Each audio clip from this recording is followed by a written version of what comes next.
नमस्कार, सत श्री अकाल एंड गुड इवनिंग। मैं हूं आरजू काजमी और आप देख रहे हैं पॉइंट ऑफ व्यू। हमें जी ज्वाइन किया है डॉक्टर अभिषेक मिश्रा जी ने। बहुत शुक्रिया सर कि आज आप आए। Thank you very much. और नए साल का पहला शो हमारा। थैंक यू जी आरजू जी, मैं वही सोच रहा था, आपने बहुत दिन से बुलाया नहीं, फिर मैंने कहा आप दुबई में व्यस्त थी, तो now you are back. It's always a pleasure. मेरे लिए बहुत सौभाग्य की बात है आपके शो पे आना। एक तो मैं आपका फैन रहा हूँ और फिर आपके शो में एज ए गेस्ट आना, ये दोनों ही मेरे लिए काफी नहीं, बहुत एजाज की बात है, काफी सम्मान की बात बहुत बहुत शुक्रिया। और खैर आप तो हमारे दोस्त हैं अब, और बिल्कुल दोस्तों के साथ शो करने में और भी अच्छा लगता है। तो मैं सबसे पहले आपसे बात करना चाहूंगी कि पहले तो हम बात करते हैं जो ये गुजरात समिट है उसके बारे में आपसे पूछेंगे कि ये क्या है और किस तरह से इसको किया जा रहा है। और उसके बाद ईरान की बात करेंगे। ईरान में जो है आप जानते हैं जिस तरह से बताया जा रहा है 106 लोग अभी तक मारे जा चुके हैं और अटैक किया गया था। तो हम ईरान की भी और उस अटैक की भी बात करेंगे जी। देखिए, ये जो आपका गुजरात या वाइब्रेंट गुजरात समिट जो है, ये प्रधानमंत्री मोदी का ब्रेन चाइल्ड है। ये उन्होंने शुरू किया था जब उनके ऊपर अटैक होने शुरू किए थे। उनको एक रेडिकल नेता के रूप में प्रूव करने की कोशिश की गई थी। जो भी उनको गुजरना पड़ा जिन चीज़ों से, वो एज अ वोटर हम लोग समझ सकते थे कि वो किस तरीके से गुजर रहे हैं। और मैं उस समय नया नया यंग प्रोफेसर था, उसके बाद भी मैं उस समय खड़ा होता था उनके लिए। मुझे आज भी याद है, मेरी यूनिवर्सिटी में उस समय लोग मुझे पसंद नहीं करते थे बिकॉज मैं उनकी बात करता था। वो भी कलकत्ता में था तब मैं।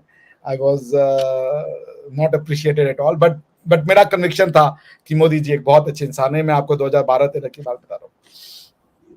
खैर एनीवेज, तो उन्होंने एक अपनी ये गुजरात वाइब्रेंट गुजरात स्कीम चलाई, जिसमें वो दुनिया भर के इन्वेस्टर को इनवाइट करते हैं और दुनिया भर के इन्वेस्टर्स आकर के वो फिर ये देते हैं कि आप आइए गुजरात में निवेश कीजिए और आपके निवेश को हम यहाँ पे इंश्योर करेंगे कि प्रॉफिटेबल वेंचर हो, आपको गवर्नमेंटल जो हैसल्स है उनके थ्रू नहीं गुजरना पड़ेगा। This is why prime minister Modi is famous for, कि वो बिजनेस फ्रेंडली हैं। और गवर्नमेंट का काम भी यही होता है। गवर्नमेंट का काम जबरदस्ती का गवर्नेंस नहीं होता है। गवर्नमेंट का काम होता है ये इंश्योर करना कि लोग गवर्न हो, रेगुलेटेड हो, लोगों को जितना फ्रीडम हो सके वो मिले। इसीलिए उनकी जो ये फिलॉसफी ऑफ मिनिमम गवर्नेंस जो है, and maximum minimum government and maximum governance has always caught the imagination of Indian psyche. तो उन्होंने इसकी शुरुआत की थी। इस बार का जो हुआ है, आप विश्वास नहीं करेंगी, जो इस बार का प्रोजेक्टेड है, जो मीटिंग होगी उसके पहले ही ना गुजरात सरकार का ये डेटा आया है कि 86 बिलियन का ऑलरेडी जो है वो साइन हो चुका है इन्वेस्टमेंट एग्रीमेंट। 86 बिलियन। टोटल 58 कंपनियां हैं, जिसमें आर्सेलर मित्तल भी एक है। ठीक है ना। और ये सोचिए कि 58 कंपनियों का 86 बिलियन सिर्फ गुजरात में।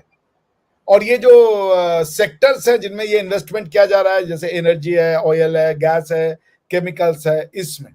ठीक है ना। तो this is one of the things. ये जो आपका जो ये होगा global summit, vibrant Gujarat summit जो है, ये आपका 10 से 12 जनवरी के बीच में शेड्यूल्ड है। उस दिन होगा और of course prime minister Modi जो है इसका इनॉग्रेशन करेंगे, क्योंकि उनका ही ब्रेन चाइल्ड था। ठीक है ना। तो और ये बाइएनियल इवेंट है, यानी कि हर 2 साल में एक बार होता है। This is what the speciality of this event. और मोदी जी को पहचान जो दी है, मोदी जी के डेवलपमेंट की पहचान, ये हमेशा उसका reason, one of the reasons ये रहा है। समझ रही है ना। तो अब आप चाहेंगी तो मैं आपको ब्रेकअप भी दे सकता हूँ, क्योंकि कई मीडिया में आया है कि क्या क्या हुआ है। जैसे आर्सेलर मित्तल और निपॉन स्टील जो है, उन्होंने 1.14 ट्रिलियन रुपीज, यानी कि which comes out to be 13.68 billion rupees जो है, वो वादा किया है ग्रीन हाइड्रोजन प्रोजेक्ट में लगाने के लिए, जब वो स्टील प्लांट में इन्वेस्ट करेंगे, ताकि वो ग्रीन टेक्नोलॉजी रहे।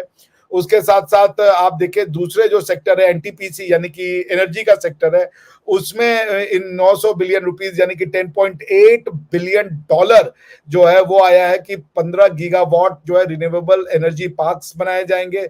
Renewable energy, that's a good thing, यानी कि India is moving fast away from fuel, जो फॉसिल फ्यूल था या ट्रेडिशनल फ्यूल था, उससे अलग जा रहा है। तो 15 गीगावाट की क्षमता का एनटीपीसी के साथ एग्रीमेंट साइन हुआ है एनर्जी कंपनीज का, जो कि $10.8 बिलियन, जो कि 900 बिलियन रुपए होते हैं, वो इन्वेस्ट करेंगे।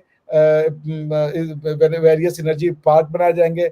एनटीपीसी ने एक और इन्वेस्टमेंट को जो $8.4 बिलियन यानी $8.4 बिलियन का है, वो fuel cell electric vehicle mobility के लिए, क्योंकि हमारे यहाँ इलेक्ट्रिक व्हीकल मोबिलिटी पे बहुत ज्यादा ध्यान दिया जा रहा है।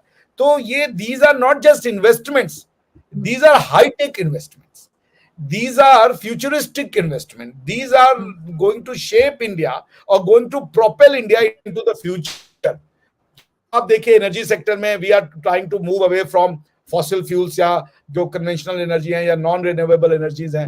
उसके बाद आप देख लीजिए जो स्टील प्रोडक्शन है, उसमें भी हम ग्रीन टेक्नोलॉजी को ला रहे हैं कि भाई आप ग्रीन टेक्नोलॉजी के थ्रू बनाइए। उसी तरीके से जो इलेक्ट्रिक व्हीकल है, उनके जो बैटरीज होते हैं या दूसरे जो उसकी टेक्नोलॉजी है, उसमें रिसर्च हो रहा है कि भाई आप इसमें भी इन्वेस्ट कीजिए, ताकि जल्दी से जल्दी हम अपनी डिपेंडेंस ऑन पेट्रोल और डीजल फॉर व्हीकल जो है वो कम से कम कर सके। और अगर आने वाले 10 सालों में हम आधा कर देते हैं, तो सोचिए हमारी डिपेंडेंस जो है वेस्ट एशिया पे कितनी कम हो जाएगी और हमारा कितना इंपोर्ट बिल बचेगा। How much money would we be able to spend to save. तो हम इन्वेस्टमेंट भी ला रहे हैं और फ्यूचर में इस टेक्नोलॉजी के जरिए हम लॉट ऑफ पैसा भी सेव करेंगे। तो it's like a win win situation कि आपको इन्वेस्टमेंट भी मिल रही है और आने वाले समय में आप पेट्रोल के ऊपर या जो ऑयल एनर्जी है, गैस एनर्जी है, ऑयल एनर्जी है, उसके ऊपर आप काफी कम खर्चा करेंगे थ्रू दीज स्कीम्स इन्वेस्टमेंट्स। ये सब कुछ पहले भी होता रहा है नरेंद्र मोदी जी की गवर्नमेंट में या टेन्योर में, या आप समझते हैं कि अभी इलेक्शंस आने वाले हैं, इस वजह से ज्यादा कुछ काम करके जो हमारे यहाँ एक तरीका है दिखाया जा रहा है, या आपको लगता है नहीं पहले से ही ये सब काम जो है वो उनकी लिस्ट में थे मोदी जी के, और इस वजह से ये सब कुछ इस वक्त चल रहा है? क्योंकि बहुत से लोगों का ये भी कहना है कि इलेक्शन की वजह से शायद कुछ भागदौड़ ज्यादा है। नहीं, ये सब प्रीफिक्स रहते हैं, तो ऐसा कुछ नहीं। और वो इलेक्शन तो जनरल गवर्नमेंट को, अगर बीजेपी तो गुजरात में थंपिंग मेजोरिटी लेके आई हुई है, ये गुजरात गवर्नमेंट का प्रोग्राम है, गवर्नमेंट ऑफ इंडिया का प्रोग्राम नहीं है। इलेक्शन से कोई लेना देना नहीं है इसका। तो this is not an initiative of government और this is not a programme of government of India, ये तो प्रोग्राम है गवर्नमेंट ऑफ गुजरात का। तो और ये 2 साल में एक बार होता है, इसकी डेट वेट पहले ही फिक्स हो जाती है, क्योंकि आप इतने बड़े बड़े इन्वेस्टर्स आएंगे, उनका टाइम आप आज ये थोड़े कि अच्छा इलेक्शन आ रहा है इस समय करवा दो। और अभी करवाने का फायदा नहीं, क्योंकि अभी अगर प्रधानमंत्री को जो बूस्ट चाहिए, वो बूस्ट उनको ऑलरेडी मिला हुआ है राम टेम्पल का, जो कि हमारी 500 साल की सतत इतिहास लड़ाई का रहा, जिसमें हमने काफी लड़ाइयां लड़ी मुगलों के अगेंस्ट में, दूसरों के अगेंस्ट में, राम मंदिर में पूजा करने के लिए, राम मंदिर के निर्माण के लिए। वो पूरा हो रहा है, उससे बड़ा इम्पेटस उनको कुछ चाहिए ही नहीं। तो ये तो it's an icing on cake, इसका कोई लेना देना नहीं। These are pre scheduled program, way ahead in advance. बिल्कुल ऐसे ही, लेकिन खैर हम बिल्कुल देख रहे हैं और हमारी नजरें हैं कि इस प्रोग्राम के ऊपर, और यकीनन विशेष भी हैं कि सक्सेसफुल रहे। लेकिन अगर हम बात करें ईरान की, मैं नाम देख रही थी जनरल कासिम सुलेमानी की बरसी जो थी, उसके ऊपर जो है तकरीबन के उनके मकबरे के पास 2 जो है वो धमाके हुए हैं, 2 अटैक्स हुए हैं, और उसमें अभी तक 103 जो मेरे पास न्यूज फिलहाल है इतने लोगों की जाने गई हैं। क्या देख रहे हैं आप ये ईरान में जो हंगामा चला है? देखिए, अभी तो साले अल अरौरी जो है, बेरूत में उनकी भी टारगेटेड किलिंग की गई है, ठीक है ना। और आपको पता है कि साले अल अरौरी जो है वो बहुत बड़े हमास के लीडर थे, नंबर 2 थे मेरे ख्याल से। उसकी मिलिट्री विंग को एस्टैब्लिश करने का भी वही था। उसी तरीके से कासिम सुलेमानी जो थे वो मेरे ख्याल से रिपब्लिकन जो गार्ड है इनका, ईरानियन रिपब्लिकन गार्ड IRG, उसके वो सबसे बड़े ऑफिसर थे। वो तो खैर हालांकि उनके समय में मारे गए थे, ट्रम्प के समय में उनकी हत्या की गई थी। लेकिन आप एक बात देखिए, ये दोनों ही टारगेटेड किलिंग है। जनरल कासिम सुलेमानी की टारगेटेड किलिंग की गई थी, वो उस समय मेरे ख्याल से अगर मैं गलत नहीं हूं तो कहीं सीरिया में थे या इराक में थे, और वो मारा था उनको। ट्रम्प ने अनाउंस किया था कि हमने सुलेमानी को निपटा दिया, ठीक है।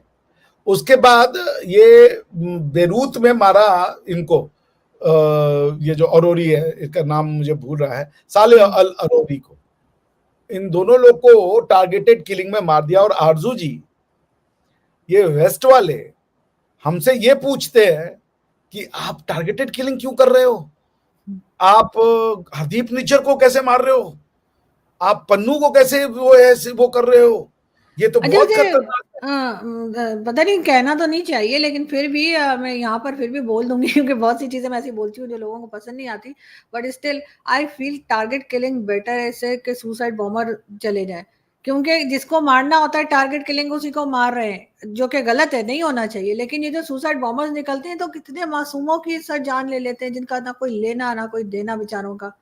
ये जो होते हैं हमारे यहाँ टारगेटेड किलिंग का पाकिस्तान जो वगैरह में। टारगेटेड किलिंग का इंस्ट्रूमेंटालिटी तो कुछ भी हो सकता है ना, सुसाइड बॉम्बर भी हम्म। हो सकता है। जैसे मुझे किसी को मारना है तो एक तरीका है कि मैं ड्रोन से मरवा दूं, दूसरा है स्नाइपर से मरवा दूं, तीसरा है कि किसी आदमी को बोलूं जाके फट जाओ उससे लिपट के, ठीक है ना। तो ये तो उसके एक प्रकार हैं। जैसे वेपन क्या होता है, वेपन की डेफिनेशन तो बड़ी डिफिकल्ट है। यूरोप में तो ट्रक को उन्होंने यूज करना शुरू कर दिया था वेपन को। जो वर्ल्ड ट्रेड चैम्बर में, वर्ल्ड ट्रेड टावर में जो था, उन्होंने तो सिविलियन एयरक्राफ्ट को उन्होंने मिसाइल में तब्दील कर दिया था, ले जाके घुस गए वो उसमें। तो आप वेपन किसी भी चीज को बना सकती है ना, पर पॉइंट है कि आप टारगेटेड किलिंग कर रहे हो। मैं टारगेटेड किलिंग को किसी भी तरीके से जस्टिफाई नहीं करूंगा बीइंग अ लॉयर, बिकॉज आप एक देश से दूसरे देश में जाकर के मारते हो, और दूसरी चीज ये होता है कि उसके साथ बहुत ज्यादा जो है डिस्प्रपोर्शनेट कैजुअलिटीज आती है। बिल्कुल। ईरान इजराइल मारे, मुझे कोई ऑब्जेक्शन नहीं है आरजू जी, मगर ये तो पूछिए अमेरिका से कि क्या ईरान से बोलोगे कि भाई इन्वेस्टिगेशन करो हाँ, कि ये क्यों लेकिन मार इस दिया। रीजन में इसका कोई असर होगा आपके ख्याल से या नहीं? बस ठीक है, ईरान में हो कोई गया तो हो रीजन नहीं, गया। कोई असर नहीं होगा, बिकॉज ये आप पढ़ ले, अगर आपने ये साले अल सरूरी का इंटरव्यू ही पढ़ ले, वो कहते हैं मैं तो यार 52, 53 या 58 कुछ साल के हैं वो कहते हैं यार मैं तो बोरोड लाइफ जी रहा हूँ, मुझे तो यकीन नहीं था कि मैं इतना लंबा जी जाऊंगा, मुझे तो मर जाना चाहिए था अब तक। आप अगर बेंजामिन नेतन्याहू साहब का देखें तो उन्होंने कुछ दिन पहले कहा था कि हम इनको मारेंगे। देखिए ये तो ना मिडिल ईस्ट के लिए एक श्राप है, ये पूरा सही। जो हो रहा है, बेचारे कोई भी मारे। देखिए मेरा ये ना, पैलेस्टीनियन भी अगर मासूम मारे जा रहे हैं तो कोई भी इंसान जो है वो खुश नहीं हो सकता, वो राक्षस होगा जो बिल्कुल। किसी पर खुश हो, लेकिन अब चाहे इसके कोई क्या असरात आएंगे सर? अब इस अटैक के कोई बाद असर जो नहीं। है कुछ नहीं होगा। आप देख ले, हुतीज जो है लगातार अटैक कर रहे हैं रेड सी के ऊपर, क्या कर रहा है अमेरिका, किसने जो है ये अटैक कर दिया, या यमन के ऊपर अटैक बोला। हुतीज को क्या वो नहीं दिया जा सकता था वार्निंग की तुम ये जो कर रहे हो, हम तुम्हारे ऊपर 4 मिसाइलें मारेंगे, एक भी मिसाइल नहीं मारेगी। आज बल्कि अमेरिका का स्टेटमेंट आया कि अगर हुतीज ने ये सब बंद नहीं किया तो उसके उनको परिणाम भुगतने पड़ेंगे। क्या होगा? कुछ नहीं होगा। हाँ ये हो सकता है, इसका अगर ये सोच रहे कोई वॉर होगा तो भूल जाइए। ये हो सकता है कि कोई एक मतवाला दीवाना जो है वो भी बदला लेने के लिए ले जा करके इजराइल में किसी हाई प्रोफाइल नेता की हत्या कर दे, वो तो हो सकता है।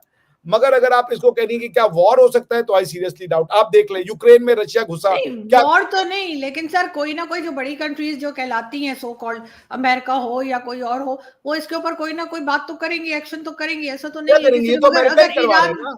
मतलब ईरान में कुछ भी हो रहा है तो हम यहाँ इस रीजन में जो लोग रहते हैं वो खामोश तो नहीं रह सकते, ये चीज बढ़ भी सकती है ना।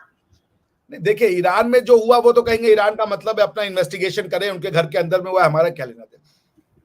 क्योंकि बहुत से लोगों ईरान का में ख्याल जो था कि ईरान पे से तो ये भी सुना था कि भारत भी कोशिश कर रहा है कि सैंक्शंस हट जाएं, ताकि वहां से जो लेना है या कुछ ऑयल वगैरह तो वो आराम से हो सके। तो वो ये तो चीज बिगड़ती भी लग रही है, ठीक होती तो नहीं लग रही। देखिए अब ये पॉलिटिक्स के साथ तो जिंदा रहना पड़ेगा, या तो वेस्ट एशियन कंट्रीज ये सीख लें, 2 स्टेट सोल्यूशन की तरफ जाएं।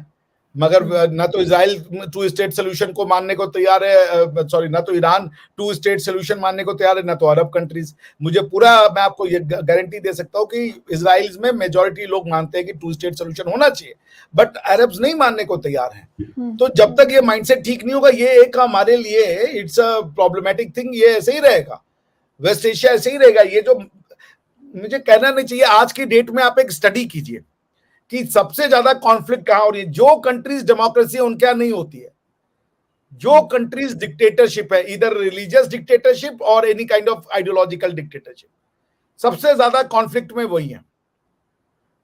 तो कम से कम यहाँ पे तो मोनोथीज्म वर्सेस मोनोथीज्म की लड़ाई है ना, इनका तो जड़ मोनोथीज्म है। सो ये जब तक ये रिविजिट नहीं करेंगे मोनोथीज्म के कॉन्सेप्ट को, तब तक तो पीस नहीं आएगा।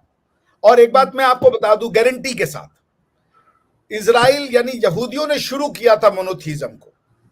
यहूदियों ने वो पल्ला झाड़ लिया। वो अब मोस्ट ऑफ द यहूदी कहते हैं मैं सेक्युलर हूं।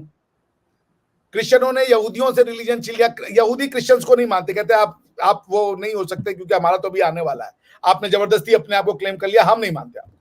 क्रिश्चियंस जो हैं वो भी दुनिया में तलवार उठा के लोगों को बदला, मारा पीटा, वो भी बदल गए। उन्होंने कहा हम सेक्युलर है भैया, सेक्युलरिज्म से जान नहीं छुड़ाई जा सकती, हम सेक्युलर हैं, फ्रीडम ऑफ रिलीजन है। इन्हीं का लास्ट ऑफशूट है इस्लाम। इसको भी सेक्युलरिज्म की तरफ जाना है। समय कितना लेगा, क्वेश्चन यही है। तो वो तो अल्टीमेट नियति है, कितने लोगों की बलि लेकर के ये होगा, ये बात देखने वाली हो सकती है। लेकिन ये विचार जो है, ये आइडिया जो है, ये इनविंसिबल है कि आपको freedom of religion, universal morality, human values, आलम इस्लाम से आलम मानवता या आलम इंसान की ओर जाना ही पड़ेगा। जैसे यूरोप अब अपने आप को क्रिश्चियन वर्ल्ड नहीं कहता, यूरोप अब अपने आप को ईयू कहलवाना पसंद करता है या ह्यूमन राइट्स चैंपियन के रूप में देखना चाहता है, क्रिश्चियन राइट चैंपियन के रूप में नहीं देखते वो आपको। So this is the ultimate नियति। जितना देर रेजिस्ट कर सकते हैं कर लीजिए, जितनी जल्दी बुद्धि में बात घुस गई उतना कम नुकसान होगा। That's the only thing.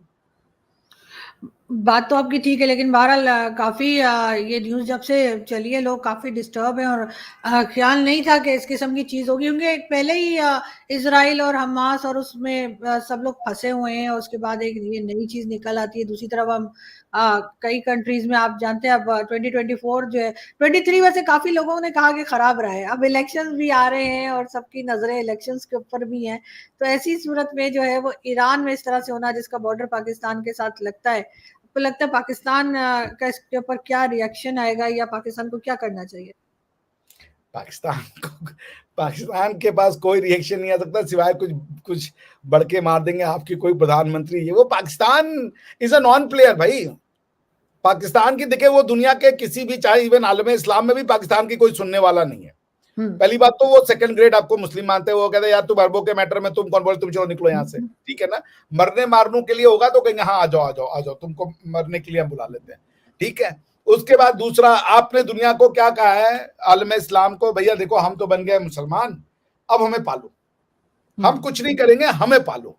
क्यों? क्योंकि हमने दुनिया पे एहसान कर दिया मुसलमान बनके और ये देश ले लिया गलती से, अब इसको पालने पोसने की सारी जिम्मेदारी आपकी है।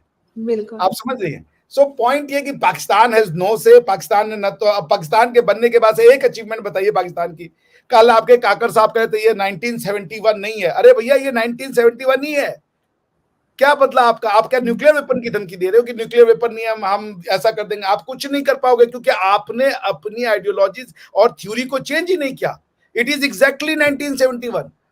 और आप ये सोचो कि वेपन से दबा दोगे, यही सोच तो 1971 में थी कि गुजर दो ले जाकर के सैनिकों को बांग्लादेश में और हम जीत जाएंगे। नहीं जीत पाए। सर आपको नहीं लगता कि कुछ सालों से, जब से स्पेशली जब से सोशल मीडिया ज्यादा इस्तेमाल होना शुरू हुआ है, बहुत से पाकिस्तानी ऐसे हैं जिनकी सोच बदली है, जिन्होंने हकीकत को तस्लीम किया है, जिन्होंने पहले हमें जो पढ़ाया जाता था हम तो 71 भी जीत गए थे, हम तो फलानी वॉर भी जीत गए थे, सब में जीते हुए थे, तो अचानक से पाकिस्तानियों ने अब बोलना शुरू कर दिया है। उन्होंने ना सिर्फ ये कि जो हिस्ट्री है उसके बारे में सही बोलना शुरू कर दिया, बल्कि इस वक्त जो एस्टेब्लिशमेंट है, जो आर्मी है, वो भी एक तरह से बैकफुट पे चली गई है थोड़ी सी, क्योंकि पब्लिक बोलने लगी है।